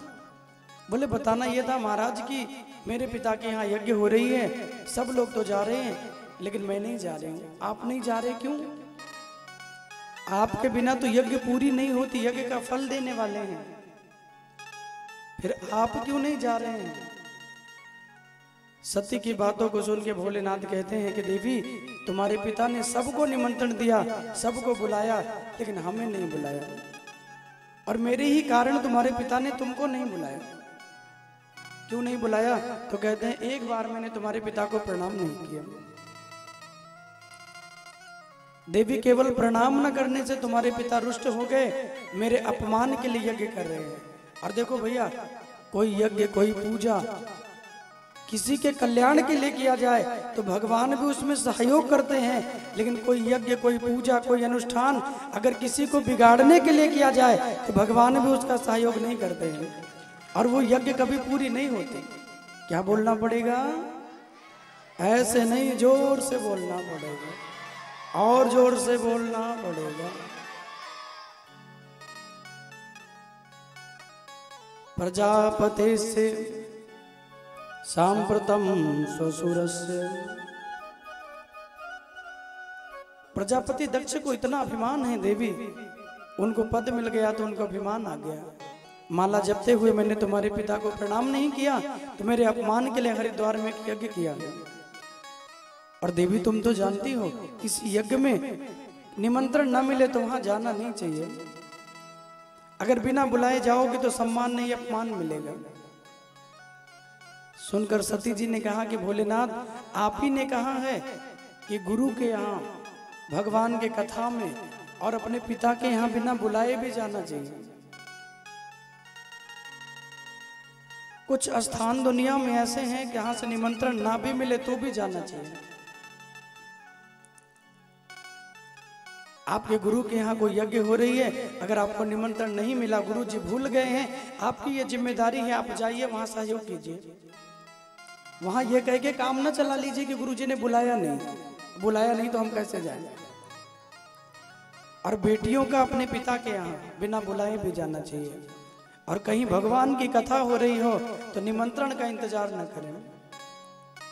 कई लोग तो इस चक्कर में नहीं आ पाते कि मुझे बुलाया नहीं, मुझे कार्ड नहीं दिया, मुझे इनविटेशन पत्रिका नहीं दी, मेरे बगल वाले को कार्ड दिया, मुझे नहीं दिया, तो हम क्यों जाएं? ये भगवान की कथा है और भगवान सबके हैं। कथा का नियम है, कोई बुलाए ना बुलाए, लेकिन हमारा कर्तव्य है हमें जाके भगवान की कथा को सुनना चाहिए। ये हमारा परम कर्तव्य होना चाहिए। सती ने कहा कि प्रभु, पिता के यहाँ तो बेटियां जा सकती हैं, भले मुझे बुलावा मिला ना मिला, लेकिन मुझे जाना चाहिए। भोलेनाथ ने बहुत समझाया, अनेक प्रकार से समझाने के बाद भी जब सती जी नहीं मानी तो नंदी को बुलाया और नंदी को बुला के कहा कि ले जाओ, अपनी माँ को ले जाके इनके पिता के यहाँ छोड़ के आओ। और नंदी जब लेकर चले हैं तो भगवान ने जितना भी श्रृंगार की वस्तु है वो सब रख दिया। माँ की जितनी साड़ियां हैं, जितने दर्पण हैं, जो भी श्रृंगार की वस्तु है, भोलेनाथ ने सब कुछ रख दिया और कहा कि देवी लेके जाओ। और जब लेकर के चली हैं तो सती कहती हैं, प्रभु हमेशा के लिए नहीं जा रही हूं, 2-4 दिनों के लिए जा रही हूं, 2-4 दिन में वापस आ जाऊंगी। प्रजापतेस्ते स्वसुरस्य सांप्रतम निर्यापितो यज्ञ महोत्सवाखिल वयं च तत्राभिसराम ते यद्यर्थतामि विबुधा व्रजन्ति। अपने पिता के यहाँ जा रही हूँ, मेरी बहन मिलेंगी, मेरी माँ मिलेंगी, उनसे मिलके बातें करके 2-4 दिन में लौट आऊंगी। आपको लगता है कि मैं हमेशा के लिए जा रही हूँ? मेरा सारा सामान दे दिया, मुझे सब कुछ दे दिया प्रभु। लेकिन भगवान शंकर के नेत्रों में अश्रु आ गए और शिव जी कहते हैं, देवी तुम जाओ, क्योंकि भगवान जानते हैं ये सती के जीवन की अंतिम यात्रा है, अब इनको लौट के आना नहीं है। दुखी मन से भगवान ने भेजा है। सती को भगवान बहुत प्रेम करते हैं। सती मैया चली हैं, जैसा शिव जी ने बताया था, जब पहुंची हैं तो वही हुआ। दक्षिण कछु पूछी कुशलाता, अब भगिनी मिली बहुत मुस्काता। सती को लगा कि पिता मिलेंगे तो मुझसे प्रेम करेंगे, मुझसे बातें करेंगे, मेरी माँ मिलेंगी तो मुझे प्रेम करेंगी, लेकिन यहाँ तो उल्टा ही हो गया। दक्ष ने देखा तो मुंह फेर के चले गए। सती की बहनों ने सती को देखा है तो इनको ताना मारते हुए कहती हैं, आओ तुमको बुलाया नहीं गया फिर भी तुम आ गई, बिना निमंत्रण के आई हो, तुम्हारा स्वागत है। भगिनी मिली बहुत मुस्काता, मुस्कुराते हुए ताने देते हुए कहती हैं, जैसा भगवान शिव ने कहा था सती को वैसा ही सब कुछ दिख रहा है। ना कोई मिलने आया, ना किसी ने सम्मान किया। अपनी बहनें मिली हैं तो भी हंसते हुए मिली हैं। सती का उपहास उड़ाया है, पिता मिले तो मुंह फेर के चले गए। लेकिन इस दुनिया में भैया एक संबंध ऐसा है जिसका प्रेम कभी बदलता नहीं है, और वो है माँ का संबंध। वो है माँ का प्रेम, वो है माँ का संबंध। सती की जो माँ है प्रसूति जी, जब वो देखती हैं सती आई है तो उनकी मैया दौड़ के आई है, आकर के सती को हृदय से लगा लिया और सती को हृदय से लगाकर कहा कि बेटी यहाँ क्यों आई है? तुम्हारे पिता ने भगवान का इतना अपमान किया, क्या शंकर ने तुमको रोका नहीं? सती जी रोते हुए कहती हैं, भगवान ने मुझे बहुत रोका, मुझसे कहा था कि जाओगे तो अपमान मिलेगा, लेकिन मां मैं जबरदस्ती आ गई। सत्यम विशुद्धम वसुदेव शब्दितम यदीयते तत्र पुमान पावृतः सत्वे च तस्मिन् भगवान वासुदेवो आद्योच्छजो में नमसा विधीयते। सती जी कहती हैं कि मैं तो भगवान को परम पुरुष वासुदेव के रूप में ही दर्शन करती हूँ। सोचा था कि पिता मिलेंगे, उन्हें समझाऊंगी, जो भगवान यज्ञ का फल देने वाले हैं उन्हीं शंकर जी को नहीं बुलाया। जिन भगवान शंकर के पूजा आराधना के बिना यज्ञ पूरी नहीं होती है, आपने उनको निमंत्रण नहीं दिया। सती ने की मां ने कहा, बेटी अभी भी समय है, अभी भी लौट जा, तू यहाँ रहेगी तो तुझे अपमान मिलेगा, तेरी बहनें तेरा मजाक उड़ाएंगी, तेरे पिता तुझसे बात नहीं करेंगे। माँ से मिलन हुआ, बड़ी बातें हुई हैं। सती जी यज्ञशाला में पहुंची। यज्ञशाला में पहुंची तो सबके नाम के यज्ञ हो रही है, सबके नाम की आहुति डाली जा रही है, सबके नाम का जय उद्घोष हो रहा है, लेकिन भगवान शिव के नाम का कहीं कोई चर्चा नहीं।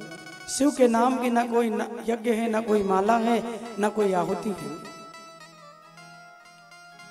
ईशान कोण में जहां भगवान भोलेनाथ का वास होता है, उस कोण में सब कुछ सूना पड़ा हुआ है, ना कोई कुंड बना है, ना कोई आहुति देने वाला है।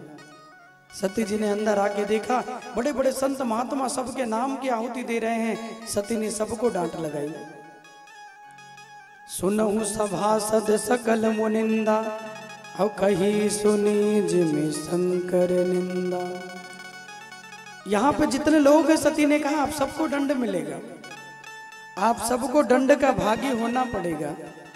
अरे जिन भगवान ने आपको बार बार आपके प्राण बचाए, बार बार आपके प्राणों की रक्षा की, आपने उन भगवान को छोड़ दिया, उनके प्राणों की रक्षा नहीं की, उनको छोड़ के आप चले गए। एक बार भी किसी ने दक्ष को समझाया होता आहुति देने के लिए, तो क्या भगवान शिव की आहुति ना होती? सती जी ने सबको डांटा है, जितने महात्मा वहां बैठे थे। जिस कोण में भगवान का वास होता है वहीं जाके बैठ गई। आप सबने भगवान का अपराध किया है, तुम सबको दंड मिलेगा। और सुखदेव जी महाराज कहते हैं जाकर के वहां बैठी, और जब जाकर के बैठी तो व्यक्तम तमुक उद्गते प्रजापतिजम प्रिया आत्मजनामसि शुभ्रु सम्मतावा अथापि मानम न पितु प्रपंदन से मदाश्रयाद्गः परितप्यतेयतः। शंकर जी को याद करते हुए भगवान नारायण का ध्यान किया है और वहीं पालथी लगा के बैठ गए। अपने शरीर में अग्नि को धारण किया है, अग्नि का प्रवेश शरीर में हुआ है। यही करते हुए सती ने अपने प्राण त्याग दिए। धू धू करके जब शरीर जलने लगा, जितने देवता हैं भागे हैं, साधु संत महात्मा सभी भागे, माता को रोकना चाहते हैं। यदि भगवान शंकर ने ये देख लिया तो हम पे हमारी रक्षा कौन करेगा? इधर उधर सब भागे हैं, लेकिन सती का शरीर जलने लगा। सुखदेव जी कहते अग्नि की लपटें उठने लगी हैं, सब चिंता में पड़ गए और सती का शरीर जल गया। लेकिन मरते हुए भी भगवान नारायण के चरणों में ये वरदान मांगा कि प्रभु सती मरतु हरिसन बर मांगा, जन्म जन्म शिव पद अनुराग। अंते मति साये गति, गीता में भगवान कहते हैं अंतिम समय में जहां मति जाती है वही योनि हमें मिलती है। मरते हुए भी सती ने नारायण के चरणों में प्रणाम किया, प्रभु मुझे दूसरा अवसर दीजिए, और अवसर दीजिए भगवान शिव की सेवा करने का मुझे फिर अवसर मिले। इस शरीर के द्वारा भगवान की सेवा मैं नहीं कर पाई, उनका बड़ा अपमान किया है, लेकिन एक और जन्म मुझे मिले तो फिर भगवान शिव की सेवा करने का अवसर मिले। अग्नि की लपटें उठी, शरीर जलने लगा है। शिव पुराण में तो कथा आती है कि भगवान शंकर सती के जलते हुए शरीर को लेके घूमने लगे, और जब शरीर को लेके वो घूमने लगे, नारायण को लगा कहीं तीसरे नेत्र को ना खोल दें, अपने चक्र को भेजा है और सती मैया के शरीर के 51 खंड किए। एक एक भाग जहां पे गिरा है वहां भगवान ने एक शक्तिपीठ की स्थापना कराई है। 51 शक्तिपीठ हमारे यहाँ है माता रानी के, वैष्णो देवी, विंध्याचल मैया, मैहर महारानी, कामाख्या देवी, नैना देवी, कांगड़ा मैया, ज्वाला मैया। 51 शक्तिपीठों की स्थापना, एक एक अंग सती का जहां गिरा है वहां भगवान ने एक शक्तिपीठ की स्थापना कराई है। बोले सती महारानी की जय। एक एक शक्तिपीठ की स्थापना कराई। लेकिन भागवत में ऐसी कथा नहीं आई। भागवत में कहा कि सती का शरीर जल गया, नंदी भृंगी दौड़ के आए, भगवान शिव को बताया, और जब शिव को बताया तो शिव जी ने सुना, अपनी जटाओं का एक बाल निकाला और पत्थर की शिला पे पटक दिया। और जब पत्थर की शिला पे उस बाल को पटका है तो वीरभद्र नाम का एक दैत्य प्रकट हो गया। और वो दैत्य जब प्रकट हुआ तो शिव के चरणों में प्रणाम किया, कहा कि प्रभु मुझे आज्ञा कीजिए। शिव ने कहा कि पुत्र जाओ, तुम्हारी माता का अपमान हुआ है, दक्ष के यज्ञ का विध्वंस कर दो और दक्ष का वध करके लौट के आओ। दक्ष का बिना वध किए लौटना मत, यज्ञ का विध्वंस करो, दक्ष को का वध करो और लौट के आ जाओ। वीरभद्र जी चले हैं, इतनी बड़ी सेना को लेके चले हैं, और जब इतनी बड़ी सेना को लेके चले तो भृगु महात्मा की दाढ़ी को नोच लिया, भग देवता के नेत्रों को फोड़ दिया, पूषा देवता के दांतों को तोड़ दिया, भृगु जी ने कहा कि मेरी दाढ़ी क्यों नोच ली? बोले जब भगवान शंकर को श्राप मिल रहा था तो बड़ा दाढ़ी हिला के हंस रहे थे, इसीलिए तुमको ये दंड मिला। भग देवता ने कहा अब देखूंगा कैसे? आपने मेरे नेत्र फोड़ दिए। तो कहा कि भगवान को नैनों के माध्यम से इशारा करके प्रसन्न हो रहे थे, इसलिए नेत्रहीन होना पड़ेगा। पूषा देवता के दांतों को तोड़ दिया, और जब दांत टूटे तो कहा कि प्रसाद कैसे पाऊंगा, भोग कैसे लगाऊंगा? तो वीरभद्र ने कहा कि हलवा का भोग लगेगा, लपसी का भोग लगेगा, जिसके लिए दांतों की जरूरत नहीं पड़ेगी। आगे बढ़े हैं, जो मिले हैं सबको उचित दंड दिया है। देवता ऋषि मुनि सबको दंड दिया, और जहां दक्ष यज्ञ कर रहे हैं वहां पहुंच गए। और जब दक्ष के यज्ञ में पहुंचे तो दक्ष के सर को काटना चाहते हैं। जब दक्ष के सर को काटना चाहते हैं तो अपने तलवार को लेके दक्ष का सर काटने लगे, लेकिन तपस्वी हैं इसलिए सर कटता नहीं है। तब कहा कि हे भोलेनाथ, काल भैरव के रूप में मैं इस राक्षस की बलि दे रहा हूं, आप इसको स्वीकार करो। और जैसे ही सर को काटा है वैसे सर कटा है और अग्निकुंड में गिर के भस्म हो गया। बोले भक्त वत्सल भगवान की, भागवत महापुराण की।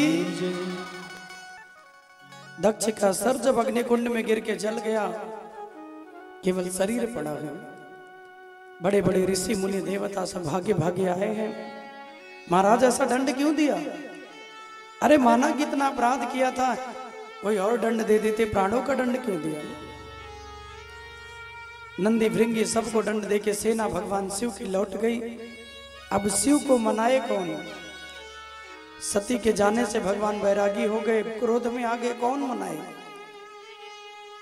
शिव को शांत कौन करे?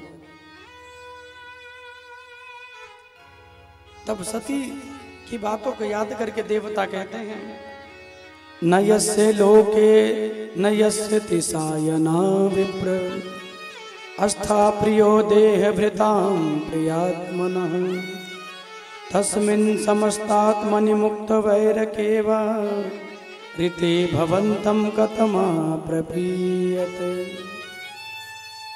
सबने कहा कि चलो भगवान शिव को मनाओ, क्योंकि भगवान शंकर से बड़ा तो संसार में कोई है नहीं, और वो तो सभी देहधारियों में प्रिय आत्मा है, उनका ना कोई प्रिय है ना कोई अप्रिय है।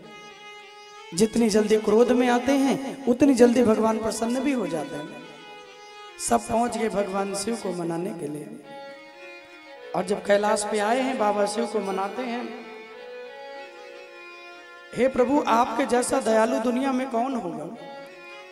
वैष्णवा नाम शंभु, जिनका नाम ही मंगल करने वाला है। प्रभु चलिए, अगर यज्ञ अधूरी रह जाएगी तो सबको उसका अपराध लगेगा। दक्ष के यज्ञ को चल के पूर्ण कीजिए। कहते हैं भगवान शंकर को बहुत मनाया, तो शंकर जी को मनाया तो शंकर जी चल पड़े।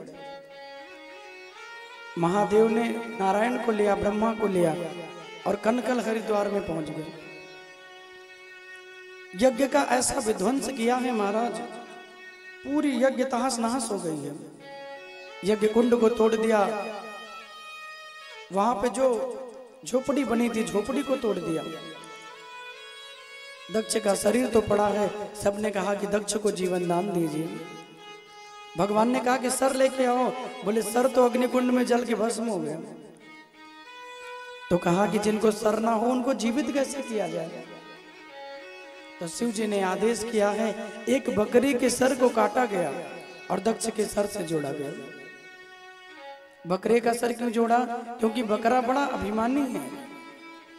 मैना जो मैना करती है तो सबके मन को भाती है, और बकरा जो मैं करता है तो गले छुरी चलवाता है।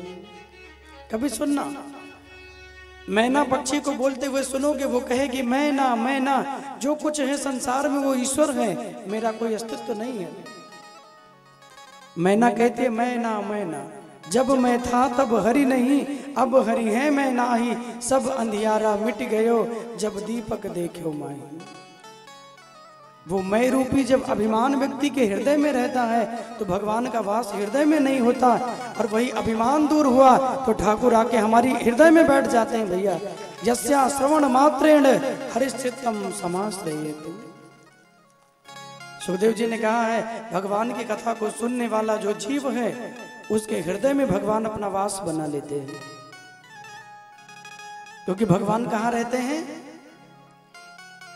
ना वो वैकुंठ में रहते हैं, ना योगियों के पास रहते हैं, फिर कहाँ रहते हैं?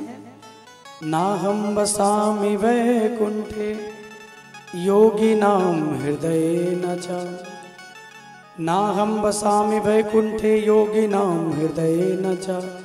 मद्भक्ता यत्र गायन्ति तत्र तिष्ठामि नारद। ना तो भगवान कहते मैं वैकुंठ में रहता हूँ, ना योगियों के पास रहता हूँ। बोले कहाँ रहते हैं? बोले जहाँ मेरी भक्त मेरी कथाओं का गायन करते हैं मेरा निवास वहीं पे होता है। क्या बोलना पड़ेगा? ऐसे नहीं, जोर से बोलना पड़ेगा, और जोर से बोलना पड़ेगा। जहाँ मेरा निवास है, जहाँ मेरी कथा होती है, जहाँ भक्त मेरी कथाओं का गायन करे मेरा निवास वहीं होता है। मद भक्ता यत्र गायन्ति तत्र तिष्ठामि नारद। इसलिए कल मैंने कहा था जहां भी भगवान की कथा होती है कोई देवता बाकी नहीं, कोई तीर्थ, कोई नदियां, कोई भी ऐसा जीव नहीं जो कथा में ना आता हो। भगवान शंकर ने बकरे का सर लगाया, महामृत्युंजय की कृपा हुई है और दक्ष जी उठ के बैठ गए। और जैसे दक्ष का जीवन मिला है सबसे पहले भगवान को बम भोले कह के प्रणाम किया। बम भोले हम लोग कहते हैं ना, ये दक्ष ने भगवान को नाम दिया क्योंकि जीवन मिला दक्ष को तो भगवान को बम भोले कह के प्रणाम किया। सुखदेव जी महाराज कहते हैं अब अपने मुख को तो दक्ष ने देखा नहीं, शरीर तो एकदम सुंदर है लेकिन मुख है बकरे का। अब अपना मुंह तो कोई शीशा में देखे तभी पता चलता है कि कैसा है। शिव जी के गण वहीं खड़े थे और इनका बकरे का मुंह देख के खूब हंसने लगे। बोले वाह महाराज कितने सुंदर लग रहे हो, कितने प्यारे लग रहे हो। दक्ष को लगा कि इतनी बड़ाई कर रहे हैं तो कुछ तो गड़बड़ है। जाके सरोवर में अपने मुख को देखा है और मुख देखते ही अरे राम राम, मुखमंडल को देख के महाराज बड़े दुखी हो गए। शंकर जी से कहा कि प्रभु ये दंड क्यों दिया, इससे तो अच्छा मुझे जीवन न दिया होता। अरे मैं बकरे के सर को लेके कहाँ जाऊंगा। भगवान ने कहा तुम अभिमानी थे, बकरा भी अभिमानी होता है।